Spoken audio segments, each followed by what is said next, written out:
Welcome to Zen and the Art of Real Estate Investing, one of the fastest growing real estate investing podcasts in the world. What if you could learn from experienced real estate investors? Find out what got them to where they are now. Get insight into their daily habits and take these insights to inspire your own growth. Each episode, Jonathan Greene shares an in-depth look at the mindful approach to real estate investing. Jonathan is a lifelong real estate investor and the founder of Streamline, a data-driven, investor-friendly, independent real estate brokerage located in Madison, New Jersey. Whether you're looking to start from scratch, get to the next level, or just for a straightforward and honest approach to real estate investing, this is the free mentorship program you can take with you anywhere. Now, here's Jonathan. Thanks for showing up for another episode of Zen and the Art of Real Estate Investing. My guest today is Marcy Sagel, and we're talking award-winning design for commercial real estate. Yes, you heard me correctly. It's a design show, but we're focused on commercial. And it's really interesting how Marcy got to commercial and then what she did from there. But this is an enlightening episode because when we talk design, we're usually talking about flips and short-term rentals, but not today. Let's get to it.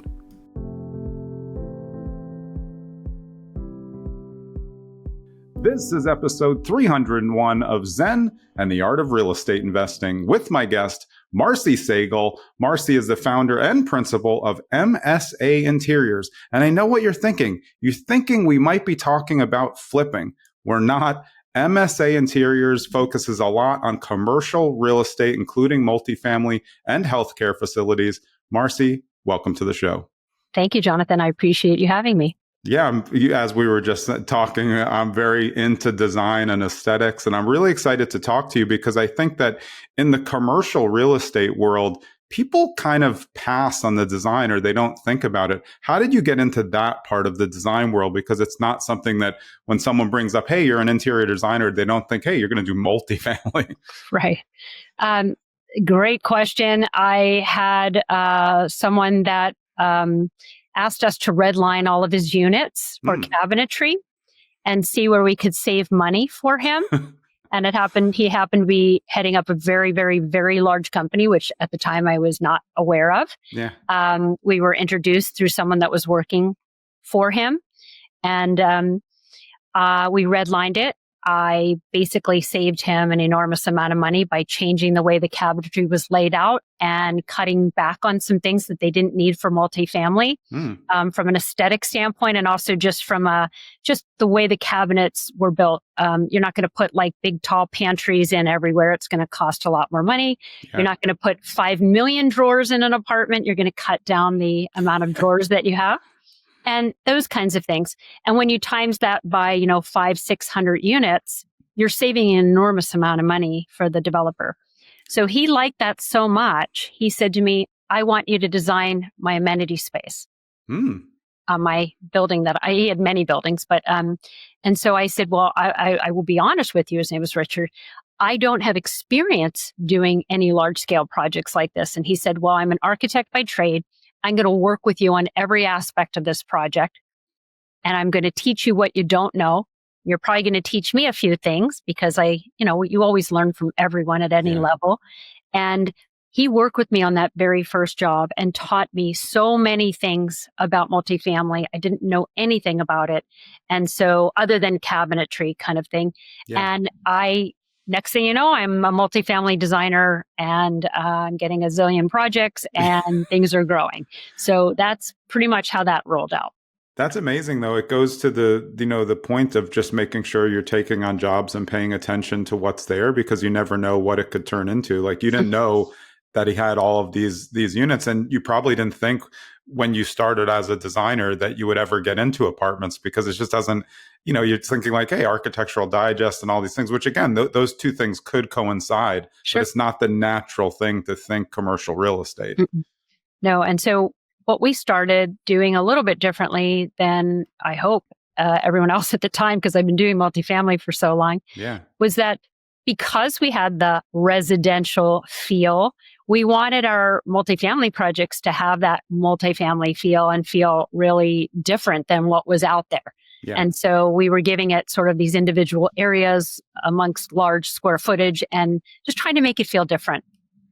Yeah, because a lot of part of what you're bringing to the table is you like about multifamily. I read and doing my research is that community involvement, and those Mhm. extra spaces Yeah, are things that bridge the aspect of apartment to community. And I personally have seen it. I think it's so important. How much does that play a role in your overall design? Because I think so many apartment complexes are lacking it. It just looks like a hotel, but with no amenities and right, nobody bringing food to your door. right. So, I mean, we're really involved early on. Yeah, It's yeah, everything for us. So we meet with the whole team and we really try to engage the community, the marketing people, whoever is going to be project managing the building or property management. We get involved really on to find out what their needs are, what they want to accomplish, what the renter audience is, yeah. which is so key, what their demographic is. And then we kind of look at all the competing properties to try to understand, what are they doing? Let's look at that because we don't want to do what they're doing. We want to do Yeah. something different and more unique and interesting. And that same client that I just mentioned, who was my mentor, one of his buildings, he said he wanted to put like a 40-foot Chihuly in the ceiling. So Okay. we did, and we got to work with Chihuly, Yeah, that's awesome. custom do a whole ceiling piece that was pretty fun and pretty remarkable. And they came to video it, and it was in the lobby of this unit, this multifamily building. It was fun and really different. And he had a much bigger vision for art. And we've done projects in New York City for him and his company. And, again, these large scale art pieces, which if you're into art, which I am and you are, Yeah. I get pretty excited about that. So I'm pretty Yeah. basic when it comes to getting excited. And that really makes me excited. So Yeah, and for the residents, I mean, part of that is really like an incoming hallmark for the property. When you put mhm, something that is by a well-known artist, it mhm, definitely brings people in, but it's also something that kind of, multifamily or large-scale tall buildings, they have their own look, but curb appeal a lot of times is lobby based in yeah, terms of those big apartments or amenities based when you walk in. So those things are much more, much differentiated from your traditional house, which likes an atrium. And I guess the lobby serves as the atrium of this commercial property. yeah. And ironically, he gave me another property. The one in New York had an atrium from the 70s, Mhm. one of those exactly like you can picture, Yeah. glass atrium filled with plants and really unattractive. Yeah. That was their lobby. And he said, I need you to transform this and make it really high end and very modern, like a hotel. Sure, no problem. So Yeah. he did that, and it was unrecognizable. It was really fun. Yeah, and I mean, part of we're talking right now about obviously much bigger scale in terms of projects because it's New York City, but can't people adopt the principles that we're talking about and that we're going to talk about to even your B class apartments in Cleveland or something? Why don't you give us a little bit of information on just some Sure. things that can change the dynamic of an apartment complex that don't require, the regular That's a multifamily whole thing, right? operator, yeah, right, to get a One Get You Moved To or something. So we obviously do all different scales of work and enjoy every single project. So I don't need a project with a Chihuly in the ceiling to be excited about it. We do a lot of affordable housing Yeah. in a lot of major cities. We also do a lot of suburban garden projects that are equally fun. And all of them are different levels and to a different audience. And so, to that point, I think when you have any kind of a project and any budget, by the way, anybody can do a great job with an enormous budget. Right, It's right. being able to make something look fantastic at that lower budget mark that, you only have X amount of dollars to work with because either they submitted it to HUD already and that's all you have, Yeah. or, this is it. The construction was a lot more than we wanted. And so this is all we're left with. You have to be able to get creative and know how to save money and make things pop and work to exact budgets. And so the better you can do that, to any of these projects, no matter what their level of a cost is, you can make anything look great. Really, anything can look great.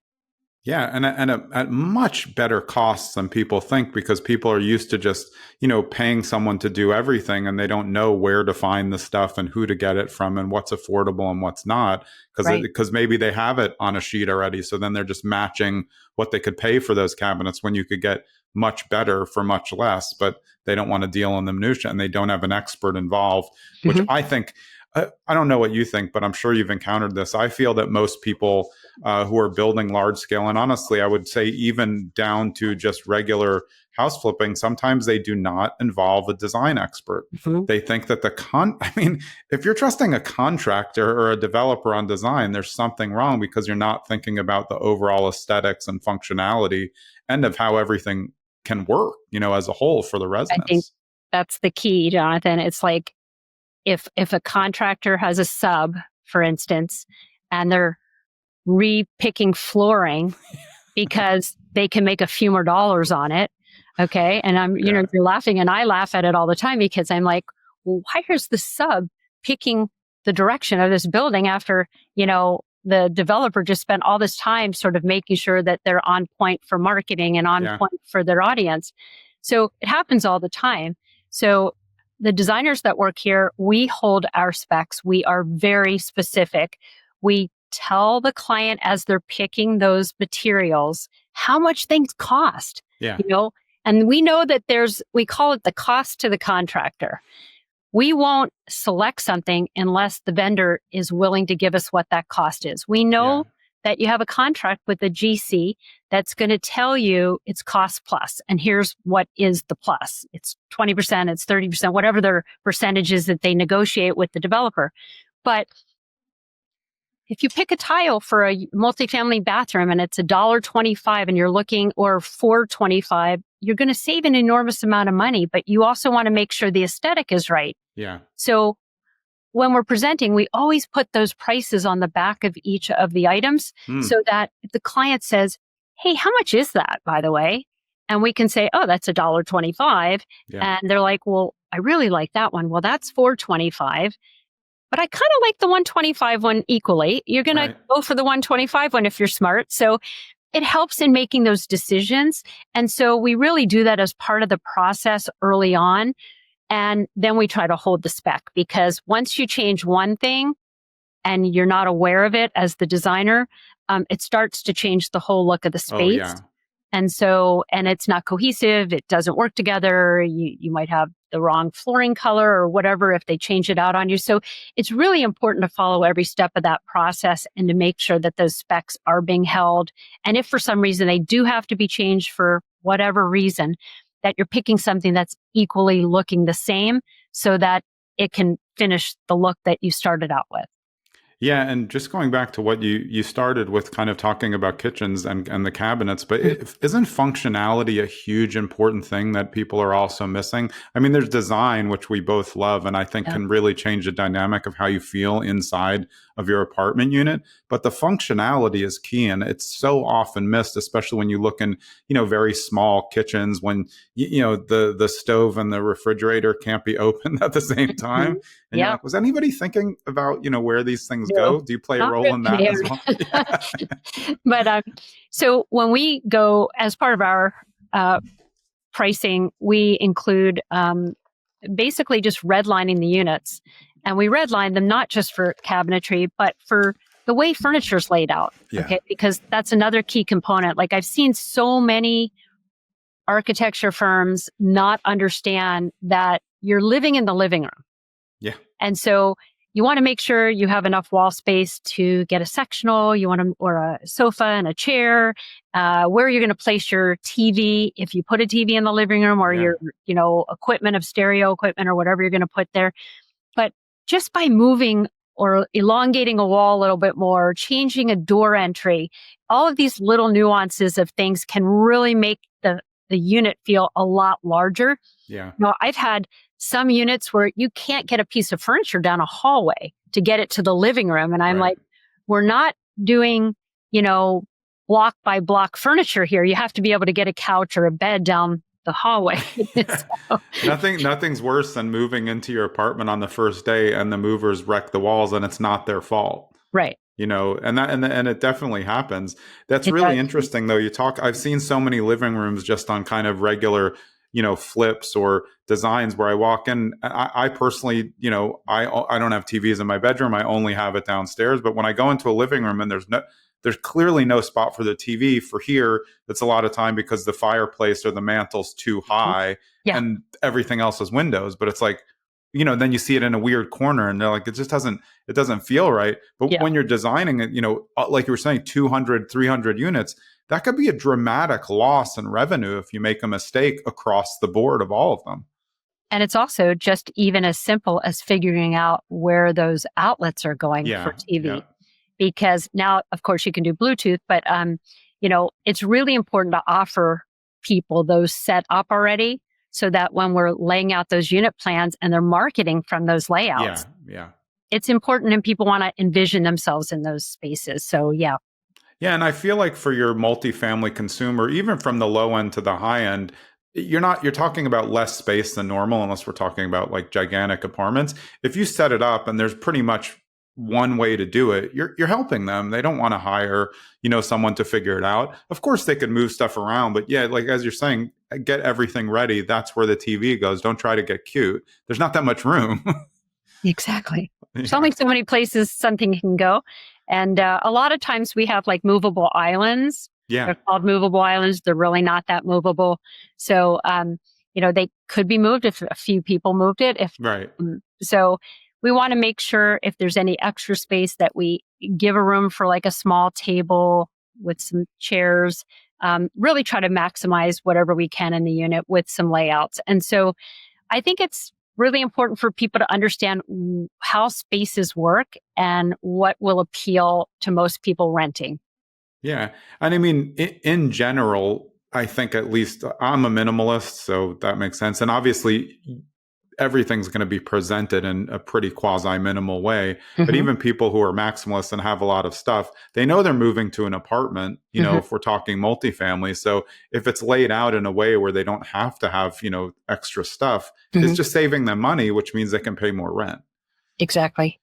Yeah. And it's really interesting to me. I was wondering if you're involved in the exterior, or if you're coming in a project and you have nothing to do with the exterior, does it change the way that you design? Because like you were talking about garden apartments, they have a different vibe than a lot. They're usually built in the 70s or before, and it's a different design sense for the whole thing. How does the exterior change what you're doing on the interior, if you have input or not? So we do sometimes and we don't other times. A lot of times when we have worked with developers, many, many, many times, they want our input on color. They want our input on what are your thoughts? What are you liking best? We do a lot of suburban types of apartments, not necessarily garden style, but with large amenity spaces and clubhouses and that kind of thing. And that we see all over sort of the suburban neighborhoods.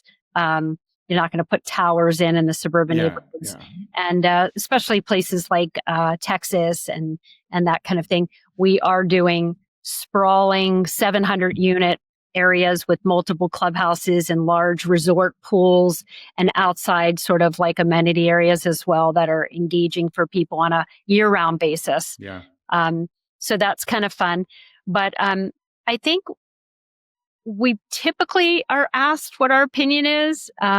If the client has worked with us before, we are usually asked that. And we do work with so many different levels of architectural firms and really, really big ones. And and that are amazing at units. They're just so skilled at getting the units right.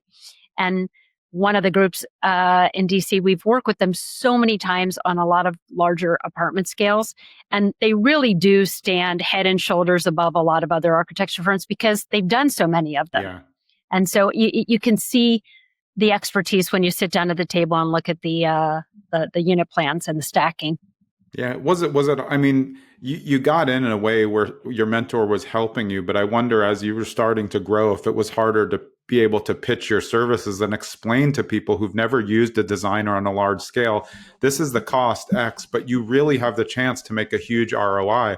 I would think in the beginning that was probably a harder sell because they're just calculating the cost versus why would it make a difference, that type of thing. So that is so true because I used to look at I used to do all the new business. Yeah. So, I talk passionately about what I love. And I was the only salesperson when we started, obviously. And I'd go out to a lot of different developers and I'd talk to a lot of different REITs Yeah. and I would work it. And so basically I would tell them, you're going to get a lot of things that you're not going to get from the architectural group Yeah. because we're looking at the elements differently. And we're looking for it to be cohesive with the exterior, and we're looking for it to give you a return on an investment, long-term design so that it holds up. If you're a long-term hold, you want to make sure that your design isn't dated, a year in, and you have to redo it in 3 years and it costs a fortune. So we want to try to make it be a minimum of 10 years and just redo furniture as you need it and that kind of thing, and replace it as things might, have a little wear and tear, recover, that kind of thing. But at the beginning, I would say it took anywhere from 3 to 5 years to get someone to sign on with us. Yeah, that's what I was. I think maybe maybe they got so much feedback on like that it wasn't cohesive that they finally said, you know what? Do you remember Marcy? Like, I think we need her help, because it does make sense to me that they can't think long term on the ROI if they've never seen it before. Sure. And when you were newer, you didn't have the ROI to show, hey, this is what we did on these projects. So a lot of what we did to fill the gaps was at the beginning, we did a lot of large scale renovations. And so we got to work with some very, very large, project management groups around the country that started calling us for every single renovation they had. Hey, can you give us we're making the budgets for next year. Can you go out to this property, look at it, physically look at it? Now we don't really do that as much. Yeah. And tell us what you think this is going to cost for these areas, and we'd walk it with them. And so we would plan for the following year of what they wanted to renovate. And we did a lot of that at the beginning. And then our portfolio started to build, and then we started to do new build. And that's really where it came in. So we did renovations and new build. Still to this day, we do that. Yeah. And, you fill in the gaps. And during a bad turn of an economy, you have business because you're filling it in with other aspects of business. Yeah, So- I mean, the renovation aspect when it comes to multifamily is so important. I've had so many multifamily syndicators on the show, and, the ROI is built in what they can buy it for and then what they can, again, release it for later. And it's always a jump. It depends how many units and how many are coming, but they need to have a cohesive plan. You can't just, one off each unit as you go without a plan. But I mean, for people who are buying multifamilies that are operationally inefficient, the changeover in design can change the entire landscape of your renters along the way. Who wants to be there? Who doesn't want to pay up? And you're okay with that as you upgrade. Is that part that I'm sure that's kind of interesting for you? Because as you said in the beginning, you are surveying the demographic of who's there, what's the avatar for the apartment complex, and then does the design fit what they might want and where you're going to get ROI there. Yeah, I mean, we had a project where we were brought in, and it was in an amazing neighborhood, but it wasn't designed for that particular audience. And so they wanted it more sophisticated so that the rents could start to raise and they could start to really understand that audience that they were renting to. Hey, it's Jonathan. I hope you're enjoying this episode with Marcy Sagel. And if you have large-scale commercial or interesting commercial, like we're talking elder care, other options, industrial, self-storage, who knows? Marcy can probably help you. If you want that design help for large-scale multifamily and commercial, go to MSAinteriors.com. You get all the information there. Let's get back to the show. All right, we just had a quick power outage and now we're back. Marcy, I was asking you about if it helps you when you're judging the project. I know you talked about before, you're looking at the demographics, you're looking at the potential avatar for the multifamily apartment user, the resident in that case, and then figuring that into your design because I suppose that's going to play a role in addition to a lot of the other things that we talked about. Yeah, everything plays a role when we design a property, and so it does play a role. Everything does, and so it's helpful to know the direction that we need to go in, and the demographics, and the marketing, and all of that put together helps us to decide the design direction. Yeah, I mean, it must be interesting though, if you compare commercial with your healthcare facilities design, those two are obviously going to be a little bit different because you can be designing with a different lens. How do those differ when you're thinking about design? So we do a lot of hospitals and healthcare and senior living, which is also kind of in that realm. Um, it's very technical, a lot of it. So if we're doing surgery areas, and Yeah, there's a lot of technicality to it, and so we have to be. There's meetings upon meetings upon meetings. There's so many more meetings when we do yeah, hospitals. Um, so, not necessarily for any of the finishes, but more about what's actually going to be happening in that space and how are we going to get all the engineering things that we need to, gases and equipment and yeah, lines and all of those things that have to be thought out. And there's just a huge team of people involved in it, not just from the hospital, but all of the architects and the engineers that are involved on the teams. And there's so many people, a lot of levels and a lot of layers. And so um, we still try to do the exact same thing, which is to make everything look great, yeah. but and functional. But it's just a very different type of problem that we have to solve. So Yeah, and I would think obviously elder care is going to become more, I wouldn't say more popular, but more prevalent just because we have an aging population. And that must be kind of an interesting landscape to set because obviously people are not always wanting to go into elder care living facilities. So those facilities are there to kind of bridge the gap and also kind of market themselves as, hey, we're better than the others. So it must be interesting to try to design into that portal where you're almost designing for maybe the children. The resident has to be happy, but the children are usually the ones who are bringing them in. So it must be a totally different dynamic. it is because so when we do a full level facility, there's independent living. Right. And a lot of people like it because of the social ability of it. It allows you to be around other people your own Yeah. age and have your own apartment, still making meals, or you can come to the dining room every night if you want for every meal. Yeah. And you get that sort of high level feel. They have happy hours, they have all kinds of activities. And, there's programs that are programmed every single day, which make it kind of fun and exciting if you're living in that independent care. And then Yeah. if you're in the assisted, which is sort of a different area than the independent, they have their own programming, their own specific needs.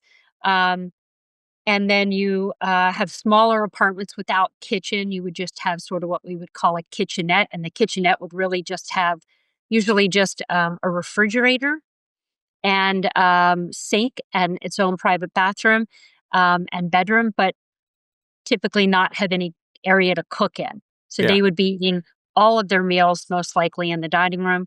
And then you have the memory care, which is a lockdown unit, and everything is, you can't have faucets anywhere to be turned on, Yep. and everything is very, very different and just set up in a very different way.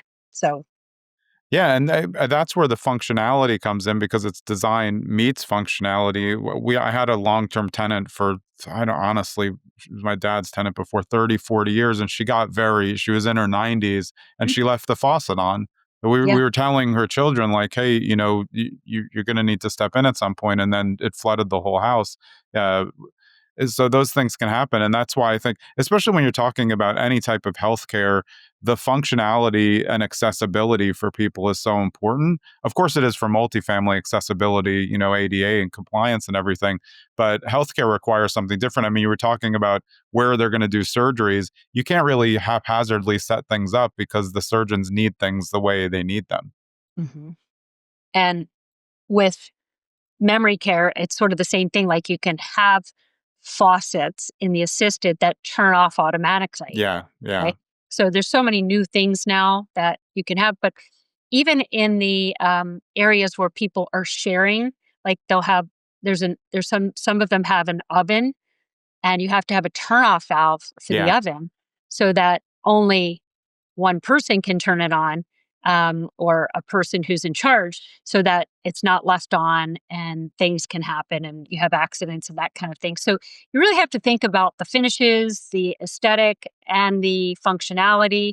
And then you have to figure out how people can get around places with a wheelchair, a walker, bedridden, all of these things that you come into play with when you're working in senior living. So Do, it's a lot do you more complicated. Yeah, I do think that overall, I mean, just from working with so many investors, developers, do you think that people, I guess, overlook commercial too much? Because I mean, with residential, obviously people do it more. I still see a ton where clearly a designer was not consulted, but there's Mhm. more involved in that because it's what we were talking about before, your more, Dwell magazine type design. But commercial, again, as we're saying, do you think they're overlooking it? And if so, where are they making the biggest mistake when they overlook using a designer? So in a commercial space, I mean, you're going to get the same benefits that you're going to get in any of the other types of projects that we just talked about. Um, if you work with an interior designer, and of course, a lot of architects like to say they're interior designers, Yeah, and that's part of the problem because they want to do the whole project, so they're going to charge you for doing all of the interior design as well as the furniture, yeah, and then everything looks like it's produced the same. It's got the same aesthetic. There's nothing sort of different and unusual about it. It's got more of that architectural feel. So the answer is yes, of course. If you bring an interior designer group that has experience, you're going to get a lot more value out of the full length of the project and the way it looks because it's thought out differently. Um, and I don't design to win a project award. I design because if it's successful and it does well, we get another project. And yeah. that's really like the best part of the reward for me and for everyone that works here, is you're only as good as your last job. Like, you got to do a great job on every single job. And so we really put forward an incredible amount of effort because we want that outcome to be great. We want it to be leased up as quickly as possible. We want you to have the best tenants you can possibly have that never leave, or stay there for an enormously long time, have a long hold tenant. It's great. So we try to put things into the design. And if you hire a designer early on, you're going to get a lot more of that thought out process from the beginning. And you're going to end up saving yourself money because if you, as I said before, if you start making changes when you're in construction later on, you're always going to waste money. You Yeah. never want to make changes when you're in construction. You want to make those kind of changes way before you start construction or renovation. Yeah. Yeah. So if we're talking multifamily across the board from a design and aesthetics point of view, what's one thing that you think is missing from a majority of multifamily out there? Maybe it's something that people just didn't think about, 10, 20 years ago that could really enhance not only the feel for the residents, but also ROI. So everyone now wants larger closets and more aesthetically pleasing bathrooms, Yeah. more modern, more, just more interesting. They don't want unattractive bathrooms and closets. Yeah. And so, and obviously washer dryer in the unit because everyone wants that in Yeah. their unit if you can. Why wouldn't you? So those are the things that I think are always the things that rent over and above everyone else.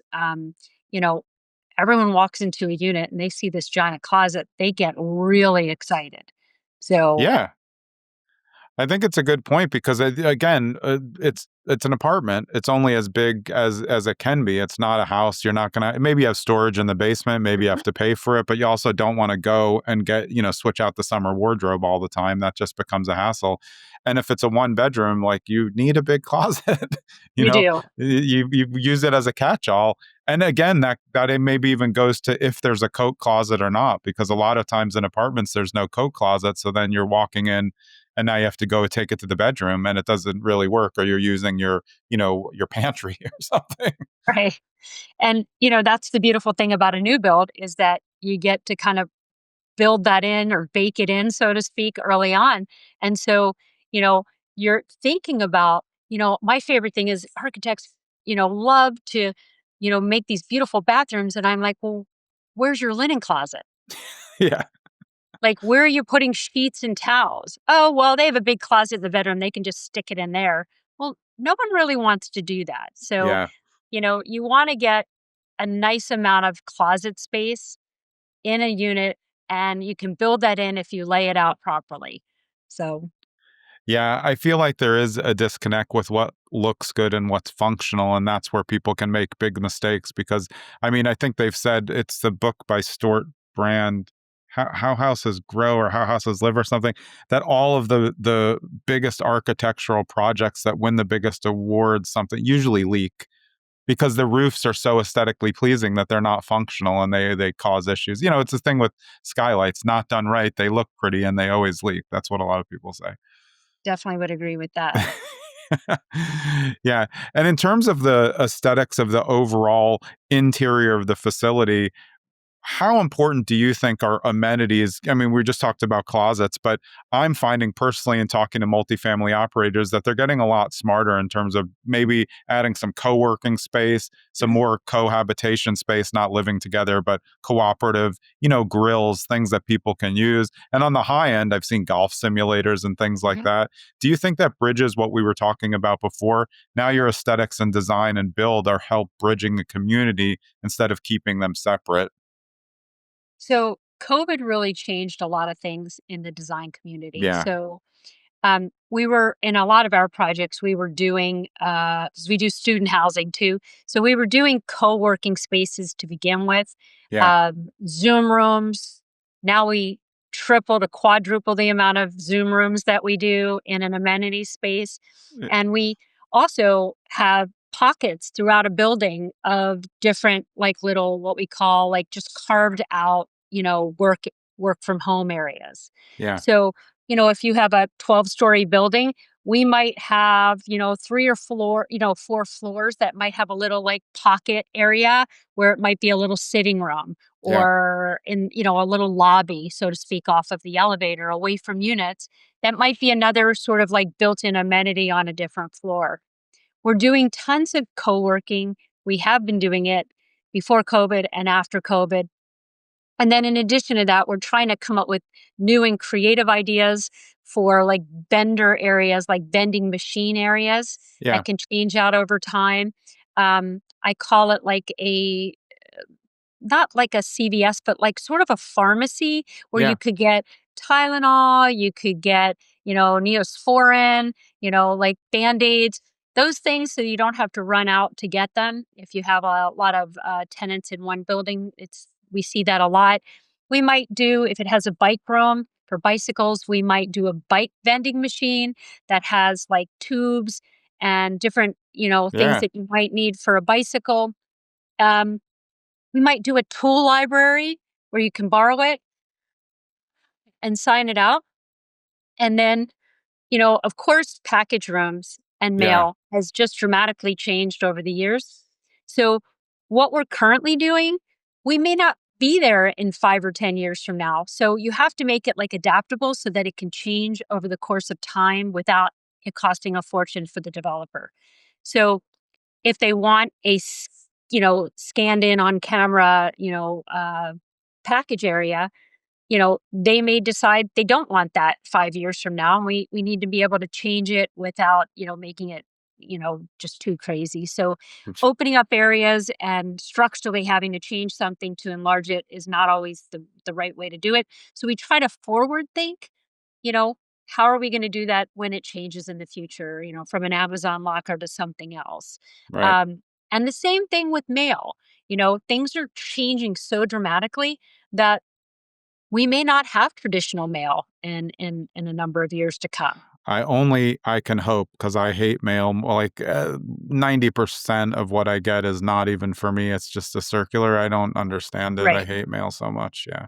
Right. And so, and that's the other thing, the recycle areas in any of these mail rooms has to be quite large Yeah. because everyone's just tossing it right away.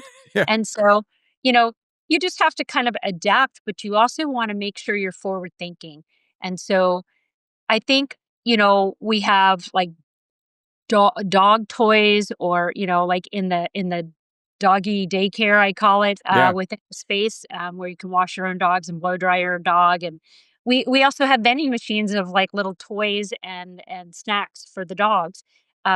Again, just coming up with new and creative ideas, that people can start to intertwine amongst their new amenity areas that they're building out, and kind of thinking forward instead of thinking backwards. And Yeah. where's the mail cart coming? Where is the truck being dropped off with all of the packages? And how long is it a route from there till the package room? We have to think about all of those things because they do a lot of damage with those carts on a daily Yeah. basis. Yeah. Yeah. So just really just being more thoughtful about it. Yeah, I love all those tips because I was thinking, yeah, in COVID, we realized how much all of us really order from Amazon. And then we timed that by 10, but that Hmm. stuff stacks up. So when you go into a building that's not a doorman building, door person building, and you show up and there's just like stuff everywhere, I see it all the time when I'm in Jersey City. It just looks ugly. It just Right. looks messy. It's no one's fault, but they don't have a package room. So basically I could walk in and steal all the packages, and it does happen all the time. But Yeah. I like what you said because it does have to adjust because, yeah, in 5 years, they may open their window and a drone flies in and gets them a package. We just don't know We what's going don't to know. happen. And the same thing for food delivery. So we have food delivery, and grocery delivery was huge during COVID, Yeah. just huge. Yeah. People didn't want to cook every night, so they wanted delivery, and it kept the restaurants in business. So, Yeah. you have to have a good spot for that doesn't look like a junk spot when you walk in the door. Yeah. But you also have to keep it secure. So you don't want these random people making food deliveries that are just walking into your building. Yeah. So Yeah. it's just kind of balancing all of that.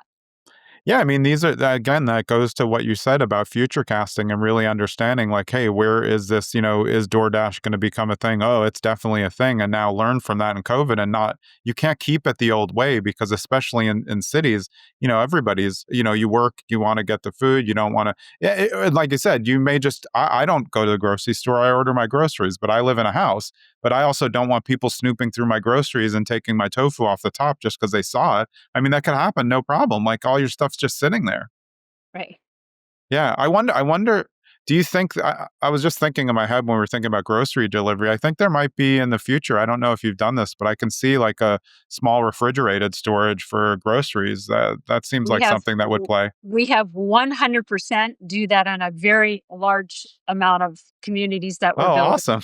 Yeah, see, this Yeah. is fun. Yeah. Yeah. See? I mean, but we sit and brainstorm with a lot of the developers and Yeah. the property management teams to see what people are going to need, and then we incorporate that into the design. And it's really like more of a like group process when we do that. Um, so those refrigerators, we do the dry cleaning. We Yeah, do, dry clean. call it cold storage. And we usually have cold storage behind the doors, so to speak. So it's not like out center and front. Yeah. Yeah, And it's yeah. usually with doorman buildings or concierge, so to speak. Um, Otherwise, it's just left downstairs, that's not refrigerated. It's Yeah. left on the counter. They let you know that it's there, and then you come down and get it. So, Yeah, and I'm thinking about our small scale, mom and pop multifamily operators. They can still learn a lot from this conversation, or even if you're a single family operator, because there's things that you can do that will get you more rent and also get people to say, "You have what?" They will fight to get into that 4 unit property where you've just added a couple amenities that you heard on this kind of, we're talking generally about large scale apartments. But yeah, I think it's just a matter of paying attention to your tenants. And I grew up with a dad who was a landlord, so I knew all of the tenants. And I knew that it was a person to person relationship, but I don't think everybody thinks that way. And the more that you think, hey, residents first, how does that fit in with the design? You are going to get a huge ROI on that. And I think you get much less when you don't consider it at all. I'm sure you've seen it a million times. Yeah. And as I always say, and I'm sure you'll probably agree, relationships are everything. So when you engage with your tenants, even if it is a project management group and Yeah. you do a lot of socialization and programming for the socialization for that particular space, people feel like they have a community. They know Yeah. people, they get to know people, and you don't want to leave that. And that's a really big factor for keeping people for long-term tenants. Yeah, I think that multifamily operators should be polling every year, everybody, the residents, just to take suggestions. Of course, they're not going to use them all. One person, wants Sure. to place for potbelly pigs. That's not going to be a great, ROI on that. But residents can sometimes have great ideas. I did an episode not very long ago about EV charging for multifamily, and we were seeing like you can count the scale of how much people are going to need stuff. And like you said, a few years ago, we were never going to think of cold storage, but now it makes a lot of sense because then you don't have to be so tight on the windows that the delivery comes and it'll just be sitting there and not spoil. Yeah, it's just we're evolving. It continues to evolve. There were so many people living in apartments during COVID. They needed to get outside and have that fresh air, be able to sit outside for a while and just really go somewhere where they could really feel safe and comfortable. And so it had to evolve. It wasn't anything that any of us would have dreamt up in a million years. I mean, who would have thought that that's where we came to be as a world? So it was unique and different, and we had to adapt. And I was probably getting calls every single day from developers going, what can you do? How can we change some things? And I actually worked nonstop during COVID Yeah, I bet. to make some of these adaptable changes that we're talking about. Yeah. So it was pretty unique and a different time. So Yeah, during COVID in Jersey City and Hoboken, the apartments that had even a tiniest little balcony where you could just go outside and breathe fresh air were getting huge upgrades over ones that had no outdoor space at all.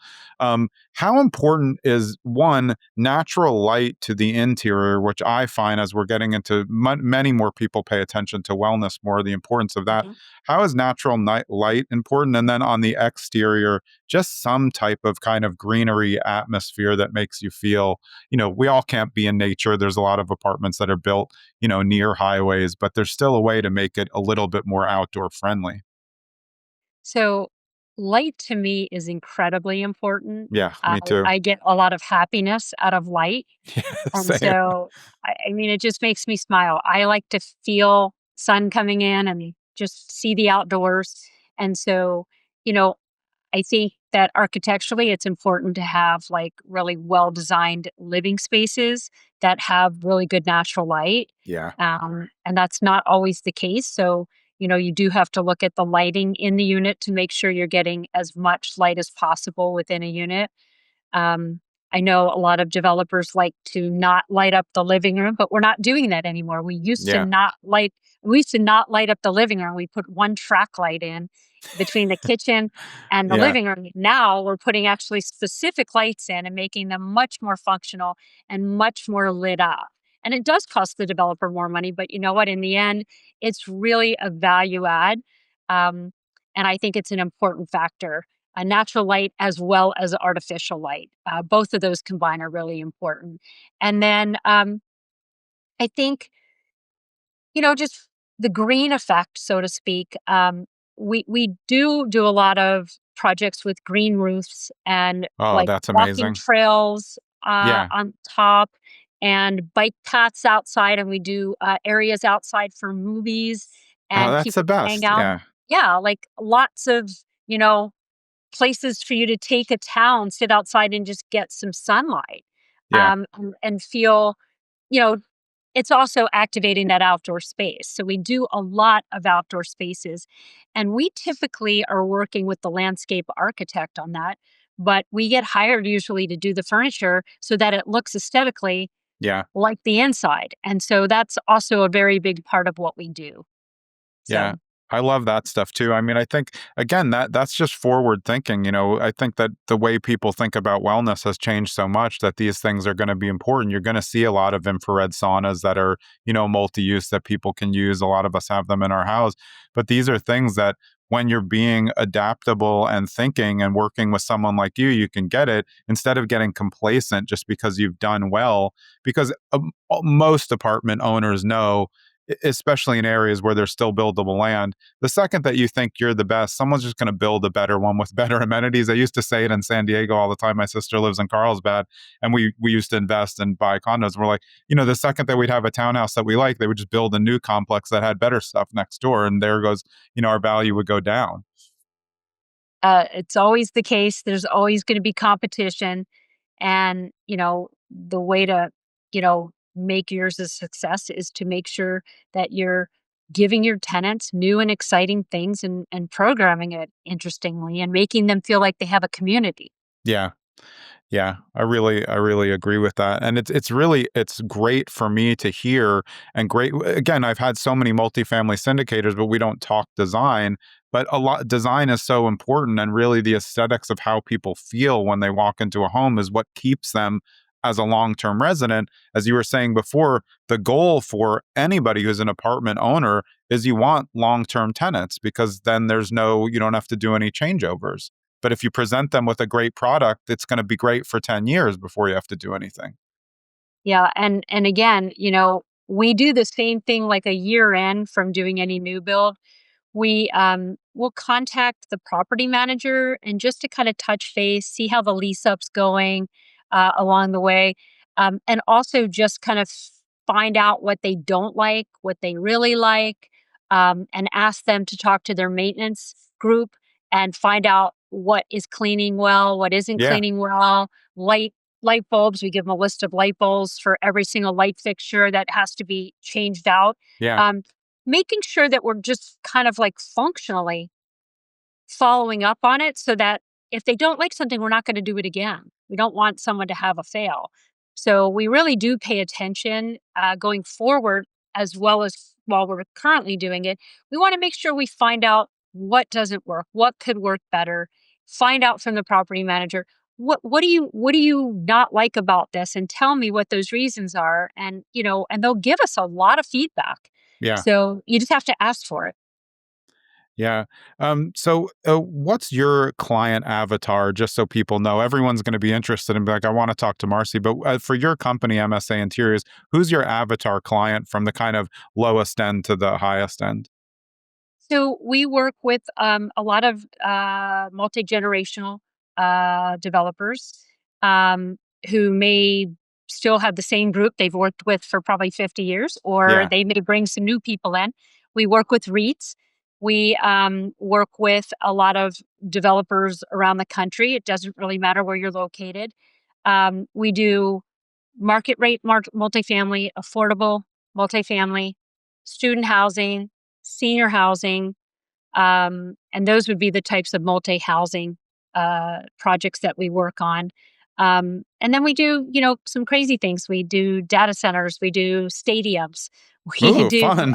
yeah, Yeah, hospitals, healthcare, science, laboratory buildings, because that's the same kind of things that we would do in a hospital. yeah, The materials and the way they're installed are really, really important. So that's kind of what we do. And we have a lot of different revenue streams on purpose yeah. because the economy does go up and down in many of those different areas. And so we have teams for each of those different areas that are very, very skilled in each of those areas.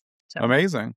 Is the best place for people to get in touch with you at msainteriors.com? it is. Yeah. Awesome. Well, I told you I was going to be excited about this. So for the listeners, I was just asking questions for myself the whole time, but I really appreciate your time. It's really great episode because I love design so much, but it's not something that I think your large scale investors think about enough. So hopefully this shines a light back on it. So really appreciate it. Thank you so much. I appreciate you having me on. Absolutely. All right. That was Marcy Sagel of MSA Interiors. Again, you can find her at msainteriors.com. I'm Jonathan Greene. We'll see you next episode. Thanks for sticking around to the end so you can get a preview of who's coming up on episode 302 of Zen and the Art of Real Estate Investing. My guest will be Joe Rinderknecht of Cowboy Capital. Their mission is to empower local investors by providing tailored investment solutions that prioritize cash flow and wealth preservation. Now, Joe started as a rancher, and we go through how he transferred some of those skills to big-time real estate. Next episode. See you there.